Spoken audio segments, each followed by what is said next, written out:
ਹਰਚਰਨ ਸਿੰਘ ਅੱਛਾ ਬਾਅਦ ਵਿੱਚ ਨਾ ਫਿਰ ਮੁਸਲਮਾਨ ਹੋ ਗਿਆ। ਅੱਛਾ ਇਹਦਾ ਨਾਂ ਸੀ ਅਬਦੁਲ ਸਤਾਰ, ਚਰਨੇ ਦਾ ਚਰਨੇ ਦਾ ਨਾਂ। ਅੱਛਾ ਜਿਹੜਾ ਨਵਾਬ ਮੋਤੀ ਸੀ ਨਾ ਚੌਕੀਦਾਰ ਸੀ ਇਸ ਪਿੰਡ ਦਾ, ਅੱਛਾ ਤੇ ਇਹ ਆਪਣਾ ਹਰਚਰਨ ਸਿੰਘ ਇਹਨੇ ਡਾਕਾ ਮਾਰ ਲਿਆ ਮੁਜ਼ੱਫਰਗੜ੍ਹ ਚ ਆ ਕੇ। ਬੋਲੇ ਬੋਲੇ ਬੜੀ ਦੂਰ ਡਾਕਾ ਮਾਰਿਆ ਜਾ ਕੇ। ਮਰਾਦੀ ਸੀ ਲੱਕਾਂ ਦਾ ਹੈਗਾ ਜੀ ਉਹ ਤਾਂ ਨਾਂ ਅਸੀਂ ਸੁੱਤੇ ਹਕਿਆ ਦੇਖਿਆ ਜੀ, ਦਾਤ ਤੇ ਮੁਰਾਦ, ਦਾਤ ਤੇ ਮੁਰਾਦ। ਦਾਦੂ ਤੇ ਮਰਾਦ ਹਾਂਜੀ ਇਹ ਹਰਚਰਨ ਸਿੰਘ। ਅੱਛਾ ਅੱਛਾ ਤੇ ਸਾਡੇ ਬਾਬੇ ਨੇ ਇਹਦੇ ਹੱਕ ਚ ਗਵਾਹੀ ਦੇ ਦਿੱਤੀ। ਅੱਛਾ ਅਜੀਜ਼ ਅਹਿਮਦ ਨਾਂ ਸੀ ਉਹਦਾ ਨੰਬਰਦਾਰ ਦਾ, ਹੂੰ ਤੇ ਪੁਲਿਸ ਦੇ ਮੁਖਾਲਫ ਸੀ, ਉਹ ਪਕੜਿਆ ਗਿਆ ਸੀ। ਅੱਛਾ ਤੇ ਸਾਡੇ ਬਾਬੇ ਨੇ ਜੇਲਾਂ ਗਵਾਹੀ ਦਿੱਤੀ, ਨਵਾਬ ਮੋਤੀ ਨੇ ਵੀ ਦਿੱਤੀ। ਹੂੰ ਇਹਦੇ ਵਿੱਚ ਨਾ ਪੁਲਿਸ ਸਾਡੇ ਬਾਬੇ ਜੀ ਨੂੰ ਦੁਸ਼ਮਣ ਬਣ ਗਏ। ਅੱਛਾ ਉਹਨਾਂ ਨੂੰ ਇਹਦੇ ਵਿੱਚ ਬੜਾ ਇਨਾਮ ਮਿਲਣਾ ਸੀ। ਫਿਰ ਇਸ ਤੋਂ ਬਾਅਦ ਵਿੱਚ ਚਲੇ ਗਿਆ ਜੀ।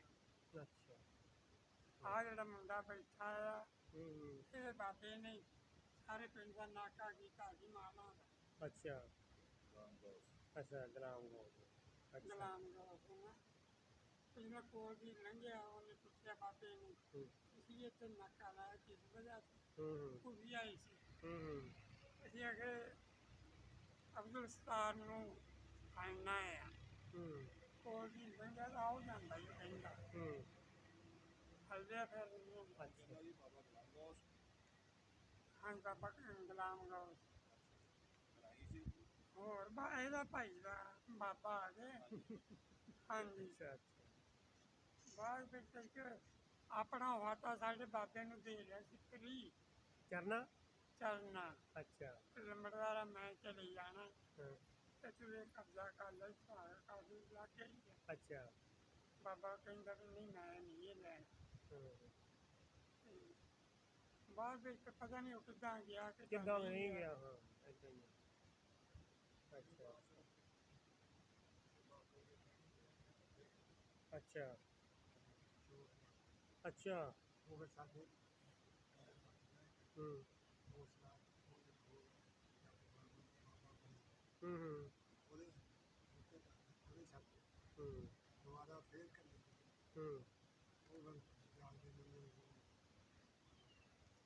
ਹੂੰ ਅੱਛਾ ਪਿੰਡ ਦੇ ਨਾਲ ਬਾਬਾ ਜੀ। ਇੱਧਰ ਮੋੜਿਆ ਜੀ। ਹਾਂਜੀ ਅਸੀਂ ਕੌਜਿਆਂ ਦੇ ਰਹਿਣੇ ਵਾਲੇ ਆ। ਅੱਛਾ ਤੇ ਸਾਡੇ ਘਰ ਦੇ ਨਜ਼ਦੀਕ ਹੁੰਦਾ ਸੀ ਹੀਰਾ ਸਿੰਘ ਪਟਵਾਰੀ, ਹੂੰ ਹੂੰ ਹਾਸਨ ਰਸ਼ੀਦ ਬਰਗੇਡੀਅਰ, ਸ਼ਾਮ 84 ਦੇ ਰਹਿਣੇ ਵਾਲਾ ਸੀ। ਹੂੰ ਬਾਅਦ ਵਿੱਚ ਫਿਰ ਉਹ ਨਾ ਸ਼ਹੀਦ ਹੋ ਗਿਆ ਸੀ। ਹੂੰ ਤੇ ਬਾਕੀ ਮੈਂ ਸਰਦਾਰ ਉਹਨਾਂ ਨਾਲ ਬਹੁਤ ਪਿਆਰ ਕਰਦਾ ਹਾਂ। ਇਹਦੇ ਨਾਲ ਹੋਰ ਵੀ ਹੈ ਨਾ, ਬਾਬਾ ਨਾਨਕ ਮੁਸਲਮਾਨ ਵੀ ਸੀ, ਸਿੱਖ ਵੀ ਸੀ, ਇਸ ਵਜ੍ਹਾ ਤੋਂ ਵੀ ਤੁਸੀਂ ਉਹਨਾਂ ਨਾਲ ਕਰਦੇ ਹੋ ਥੋੜਾ ਜਿਹਾ ਨਹੀਂ ਜ਼ਿਆਦਾ। ਨਹੀਂ ਹਾਂ ਨਹੀਂ ਹਾਂ ਬਹਾਦਰ ਕੌਮ ਆ। ਅੱਛਾ ਅੱਛਾ ਨਾਲੇ ਜੱਟ ਵੀ ਆ, ਤੁਹਾਡੀ ਬਰਾਦਰੀ ਵੀ ਆ, ਉਹ ਜਿੱਦਾਂ ਮਰਜ਼ੀ ਤੁਹਾਡੀ ਬਰਾਦਰੀ ਵੀ ਹੈ ਨਾ। ਹੁਣ ਅਸੀਂ ਰਾਜਪੂਤ ਆ, ਸਾਡੀ ਹਿੰਦੂ ਵੀ ਵਿੱਚ ਸਿੱਖਾਂ 'ਚ ਵੀ ਹੈਗੇ ਆ ਕਈ ਰਾਜਪੂਤ। ਪਿਛਲੇ ਸਾਲ ਸਾਡੇ ਪਿੰਡ ਨਵਾਬ ਦੇ ਘਰ ਆਏ ਸੀ। ਅੱਛਾ ਅੱਛਾ ਗੁੱਸਾ ਨਾ ਕਰ ਜਾਣ ਜੀ। ਆਹੋ ਪੁਰਾਣੇ ਗੁੱਸਾ ਤਿੰਨ ਸਿੱਖ ਸੀ, ਨਹੀਂ ਇਹ ਤਾਂ ਮੁਸਲਮਾਨ ਆ ਕਿ ਹੁਣ 4 ਔਰਤਾਂ ਸੀ। ਅੱਛਾ ਤਕਰੀਬਨ ਅੱਗੇ ਵੀ ਉਹ 2 ਸਾਲ ਆਏ ਆ। ਹਾਂ, ਔਰ ਲੋਟਾਂ ਵਾਲਾ ਹੱਥ ਆ ਜੀ, ਅੱਛਾ ਆਪਣਾ ਹੱਥ ਆ, ਜਨਮ ਭੋਗ ਸਭ ਕੁਝ ਦੇਖ ਕੇ ਗਏ। ਅੱਛਾ ਅੱਛਾ ਨਾਂ ਨਹੀਂ ਦੱਸਿਆ ਉਹਨਾਂ ਨੇ, ਨਾਂ ਕੀ ਸੀ ਉਹਨਾਂ ਦੇ? ਨਹੀਂ ਭੁੱਲ ਗਏ ਜੀ, ਅਸੀਂ ਐਵੇਂ ਕਿਉਂ ਕਹੀਏ ਲਿਖੇ ਨੇ।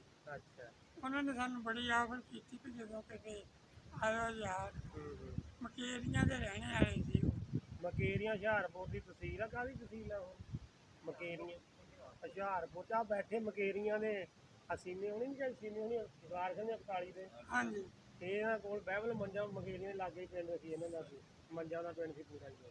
ਮੰਜਵਾਟੀ ਹਾਂਜੀ ਇਹ ਸਾਡੇ ਬਾਬਾ ਤੱਲਾ ਕਹਿੰਦੇ ਨਾਲ ਵੀ ਆਉਂਦੀ ਜਾਂਦੀ ਰਹੀ ਦਾ ਇੱਦਾਂ ਜੱਜ ਸੀ ਲੋਕ ਬਹੁਤ ਪੁਰਾਣੇ, ਸਾਡੇ ਅੱਗੇ ਕੋਲ ਆਉਂਦਾ ਜਾਂਦਾ ਸੀ। ਉਹ ਕੋਈ ਸ਼ਿਕਾਰ ਖੇਡਦਾ ਹੁੰਦਾ ਸੀ ਜਵਾਨੀ 'ਚ, ਹਾਂਜੀ ਤੇ ਕਈ ਦਫਾ ਦੁਪਹਿਰਾ ਕੱਟ ਕੇ ਜਾਣਾ। ਤੇ ਹੁਣ ਅਸੀਂ ਆਪਣੇ ਅੱਬੇ ਦੀ ਵਜ੍ਹਾ ਤੋਂ ਉਹਦੇ ਨਾਲ ਵੀ ਨਾ ਆਉਣ ਜਾਣ ਰੱਖਿਆ ਹੋਇਆ ਵੀ ਜੇ ਬਾਪ ਨਾ ਹੋਵੇ ਦੋਸਤਾਂ ਨੂੰ ਬੰਦੇ ਨੂੰ ਮਿਲਣਾ ਚਾਹੀਦਾ। ਹਾਂਜੀ ਇੱਕ ਵਾਰੀ ਸੁਣਿਆ ਜੀ, ਹਾਂਜੀ ਨਾਨਾ ਸਾਡਾ ਦੱਸਦਾ ਹੁੰਦਾ ਸੀ ਹਾਂਜੀ ਉਹ ਸਾਡੇ ਨਾਨੇ ਨਾਲ ਵੀ ਉਹ ਨਾ ਜਮਾਲਦੀਨ ਉਹਦਾ ਨਾਮ ਸੀ ਅੱਛਾ ਫਰੈਂਚ ਹਾਂਜੀ ਉਹ ਜਿਹਦੇ ਨਾਲ ਚੰਦ ਸਿੰਘ ਨਾਲ ਉਹਦੀ ਵੀ ਦੁਸ਼ਮਣੀ ਕਰੀ ਅੱਛਾ ਸ਼ਹਿਰ ਨੂੰ ਗੱਡੇ ਲਈ ਜਾਂਦੇ ਸੀ ਹਾਂ ਗੱਡਿਆਂ ਦਾ ਲਾਰਾ ਲੱਗਾ ਸੀ ਤੇ ਇਹਨੇ ਮਗਰ ਢੋਲ ਦੇ ਉੱਤੇ ਗਏ ਅੱਛਾ ਜਮਾਲਦੀਨ ਨੂੰ ਮਾਰ ਹਾਂ ਇੱਧਰ ਨੂੰ ਨਹੀਂ ਕਾਕਾ ਮੇਰਾ ਅੱਛਾ ਇਸ ਵੇਲੇ ਜਮਾਲਦੀਨ ਨੂੰ ਮਾਰਨ ਵਾਸਤੇ ਗਏ ਆ ਇਹ ਹੂੰ ਮੀਆਂ ਜਮਾਲਦੀਨ ਨੂੰ ਨਾਨੇ ਸਾਡੇ ਨੂੰ ਪਤਾ ਲੱਗ ਗਿਆ ਵੀ ਹੂੰ ਬੰਦੇ ਪਿੱਛੇ ਲੱਗ ਗਏ ਹੂੰ ਉਹਨੇ ਫਿਰ ਉਹ ਗੱਡਾ ਜਿਹੜਾ ਸੀ ਆਪ ਬਦਲ ਕੇ ਬਹਿ ਗਿਆ ਟੱਕੀ ਅੱਛਾ ਹੋਰ ਗੱਡੇ 'ਚ ਬਹਿ ਗਿਆ ਹੋਰ ਗੱਡੀ ਤੇ ਬਹਿ ਗਿਆ ਉਹਨਾਂ ਦਾ ਦਾਰ ਹੀ ਲੱਗਾ ਤੇ ਹੂੰ ਬਾਲ ਬਚ ਗਏ ਚੰਗੀ ਰਹਿ ਗਿਆ ਫਿਰ ਨਸੀਬ ਚੰਦ ਚੰਗੀ ਸਿੰਘ ਜਿਹੜਾ ਸੀ ਬਹੁਤ ਵੱਡਾ ਦੱਸ ਦੇ ਬਦਮਾਸ਼ ਸੀ ਬਦਮਾਸ਼ ਬਦਮਾਸ਼ ਉਹ ਚੜਿਆ ਸੀ ਮਗਰ ਇਹਨਾਂ ਦੇ ਚੜਿਆ ਸੀ ਨਸੀਬਾਂ ਨਾਲ ਬਚ ਗਿਆ ਉਹਨੇ ਜਗ੍ਹਾ ਬਦਲ ਲਈ ਹੂੰ ਇਹ ਮੀਆਂ ਸਾਡਾ ਦਾਦਾ ਹੁੰਦਾ ਸੀ ਅੱਛਾ ਅੱਛਾ ਆ ਮਰਬਾ ਉਹਦਾ ਹੀ ਆ ਚੰਨ ਸਿੰਘ ਦਾ ਜੀ ਇੱਥੇ ਬੈਠੇ ਉਹ ਅਸੀਂ ਦੇਖਿਆ ਨਾਲ ਪਿੰਡ ਤਾਂ ਪਰੇ ਹੁੰਦਾ ਸੀ ਨਾ ਆਹ ਤਾਂ ਸਾਰਾ ਪਿਆ ਹੁੰਦਾ ਆ ਸੀ। ਨਵੀਂ ਆਬਾਦੀ ਆਹ ਤਾਂ ਨਵੀਆਂ ਆਬਾਦੀਆਂ ਜਿਵੇਂ ਗਲਾਲੀਪੁਰ ਤੋਂ ਹੁਣ ਆਬਾਦੀ ਥੋੜੀ ਵੱਧ ਗਈ ਹੈ ਇੱਥੇ ਤਾਂ ਤੁਹਾਨੂੰ ਪਤਾ ਸਾਰਿਆਂ ਨੂੰ ਆਜ਼ਾਦੀ ਸਾਡਾ ਪਿੰਡ ਅੱਧਾ ਖਾਈਆਂ ਨੇ ਕਦੇ ਗੱਲਬਾਤ ਸੁਣੀ ਕੋਈ ਕਦੀ ਵੀ ਨਹੀਂ ਸੁਣੀ ਸਿੱਖ ਵੀ ਵਾਸਤੇ ਫੈਸਲਾਬਾਦ ਫੈਸਲਾਬਾਦ ਉਹ ਸਮਾਂ ਨੱਠ ਕੇ ਲੋਕ ਮਿਲਦੇ ਆ ਸਰਦਾਰ ਜਦੋਂ ਆਉਂਦੇ ਇੱਥੇ ਇੱਜ਼ਤ ਕਰਦੇ ਆ ਸਰਦਾਰ ਜੀ ਕਹਿੰਦੇ ਸਰਦਾਰ ਜੀ ਕਹਿੰਦੇ ਪੱਗ ਨੂੰ ਸਲਾਮ ਕਰਦੇ ਆ ਉਹਨਾਂ ਦੀ ਨੂੰ ਸਲਾਮ ਕਰ ਸਲੂਟ ਕਰਦੇ ਆ ਹਾਂਜੀ ਹਾਂਜੀ ਪੱਗ ਨੂੰ ਸਲਾਮ ਉੱਥੇ ਨਨਕਾਣਾ ਸਾਹਿਬ ਆਉਂਦੇ ਸਾਨੂੰ ਕੋਈ ਕਹਿੰਦੇ ਨਾ ਅਸੀਂ ਆਉਣ ਲੱਗੇ ਉੱਧਰੋਂ ਸਾਡੇ ਪਿੰਡ ਦੇ ਲਾਗੇ ਅਸੀਂ ਜਾਈਦਾ ਮਿਲਣ ਗਿਫਟ ਉਹ ਵੀ ਟੈਪ ਵੀ ਦੇਈਦੇ ਉਹਨਾਂ ਨੂੰ ਮਿਲਣ ਵੀ ਜਾਈਦਾ